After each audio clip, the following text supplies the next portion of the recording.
सभी को नमस्कार। और आज मैंने अपने गांव में अपना वोट किया है।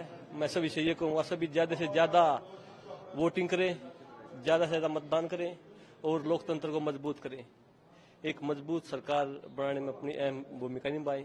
ईमानदार सरकार के लिए वोट करें, हरियाणा को आगे बढ़ाने के लिए वोट करें और सबको आगे ले जाने के लिए एक मजबूत लोकतंत्र के लिए वोट करें।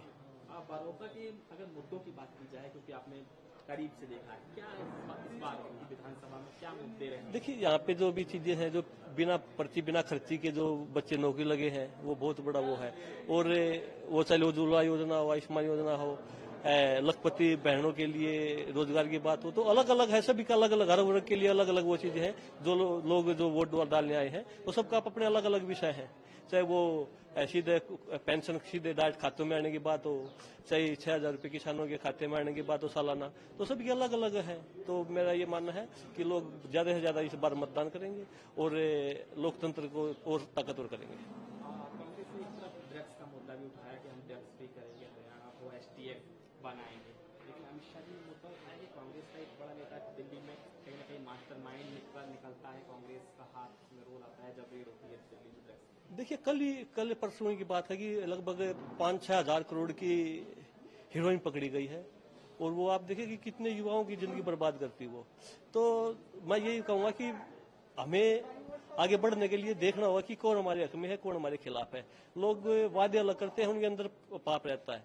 तो बात आप हरियाणा की देखोगे तो हरियाणा एक खुशहाल प्रदेश है और पूरे देश में जो प्रधानमंत्री जी हैं, गृह मंत्री जी हैं, वो यही चाहते हैं कि हमारे देश का हर युवा नशे से दूर रहे, आगे बढ़े, शक्तिशाली बने और देश से प्रेम करते हुए देश को आगे बढ़ाए। इसके साथ ही अगर खेलों की बात की जाए, विनेश फोगाट भी इलेक्शन लड़ रही हैं, किस तरीके से देख रहे हैं, क्योंकि वो प्रचार भी लगातार कर रही हैं और कह रही है कि वो जीतेंगे? देखिए, सभी चुनाव हम भी लड़े थे, चुनाव में सभी जो भी लड़ता है वो जीतने के लिए लड़ता है। मैं ये कहूंगा कि इस बार तीसरी बार हरियाणा में फिर से लोकतंत्र की जीत होगी। माहौल कैसा देख रहे हैं? देखिए, माहौल लोगों में बड़ा अच्छा है और कभी से आप देखिए कि हर वर्ग में आप जाके देखोगे तो लोगों का ये है कि भाई एक तो रिश्वत बंद हो चुकी है, एक जो दबाव वाली चीजें थी वो चीजें खत्म हो चुकी हैं। सब अपनी मर्जी से अपने मन से वोट डालते हैं और खुले माहौल में सभी रहना पसंद करते हैं, कोई किसी दबाव में रहना पसंद नहीं करता। तो इस बार जो हरियाणा का चुनाव है वो फिर से आप देखना कि बड़ा अच्छे माध्यम से यहाँ से सरकार बनेगी, यहाँ से कमल खिलेगा। कितनी सीट एक्सपेक्टेड कर रहे हैं? देखिए, पूर्ण बहुमत से सरकार बनेगी, मेरा बिल्कुल ये मानना है।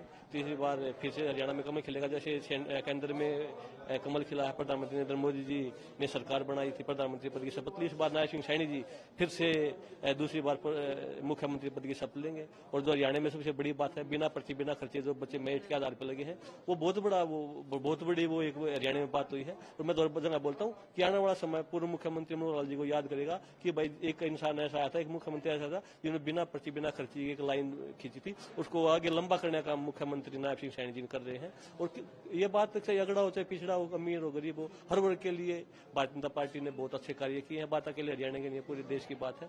तो मेरा यही मानना है कि आप देखोगे जब 8 तारीख को गिनती आएगी तो पूर्ण बहुमत की सरकार हरियाणा में बनेगी। कांग्रेस में कहीं ना कहीं फूट है, कुमारी शैलजा को लेकर, आपस में, और उसका बेनिफिट बीजेपी को मिलेगा।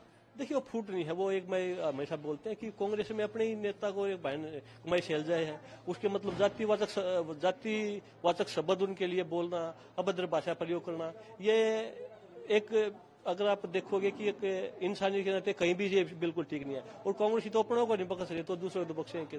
और मैं ये कहूंगा कि ऐसी इस तरह की मानसिकता कहीं भी नहीं होनी चाहिए।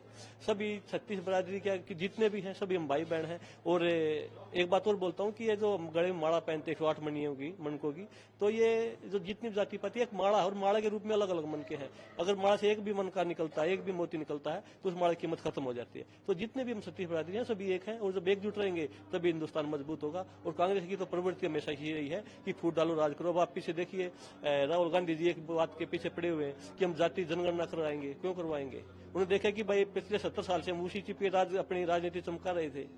उसके बाद 10 साल से पिछले लोग सभी लोग जात पात भूल के आगे बढ़े, साथ सनातन के साथ आगे बढ़े। तो सोचा कि इससे तो फिर जो हमारी जो कुर्सी हो जाएगी, तो इसलिए उन्होंने फिर जाति पाति में लोग बांटने की कोशिश करते हैं कांग्रेस वाले।